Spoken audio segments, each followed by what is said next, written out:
The Samson Cree Nation, located an hour south of Edmonton, is continuing to have problems with gangs, drugs, and violence.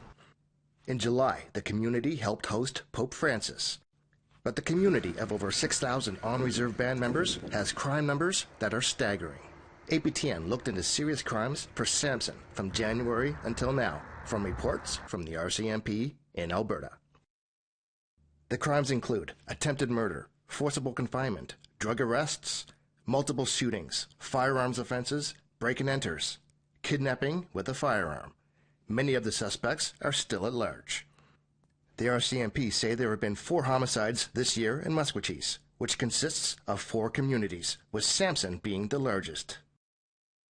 116 crimes involving a firearm from January to August. 93 other firearm offenses. And 760 assaults from January to August. That averages 2 per day. And residents are fed up. Lucy Johnson is a frontline court worker. APTN showed her the list of serious crimes in her community of Samson. I was just provided this from APTN from January to up to today's date on the violence. This is an eye glaring on what we're dealing with. And we're not talking aggravated assault or common assault or things. We're talking murder. We're talking murder on some of these things that we're dealing with. How do we start the conversation to try and get our community healthy? Is this what we're leaving to the next generation? She says that it's hard seeing families being destroyed by gangs. She wants action from Chief and Council. It's so disheartening to see that the violent acts towards our First Nations members on Samson Cree Nation and how it enthralled through violence through our community. It hurts because we know the people. We know the ones who've lost their lives. We know the ones who actually are the perpetrators. You know, it hurts because at the end of the day, we all have to still live here together. Trina Susay Nanamihu lost her son Jeremy. He was shot and killed on September 2nd, getting snacks at this convenience store.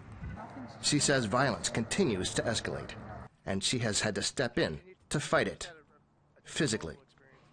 After I buried my son on Friday, the next day, Saturday, I was stopping a gang fight and I was stopping another fight because I don't want to see it anymore. You know, it's right outside my door.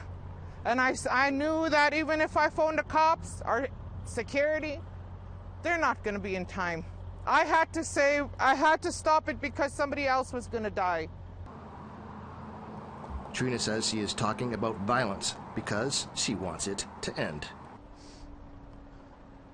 And I do this because I told my son that I'm going to speak up, son. I'm going to do it, you know, not only for you, my kids, but for every other child in a nation. Because we're humans. We're humans. We're just different color. We shouldn't be forgotten. We shouldn't be pushed aside. She is asking for help from leadership. There's no time to waste. There's no time to be quiet anymore. We're losing our children and we love them. You know, they deserve to grow up with us, to grow old with us. This should not be a normal thing.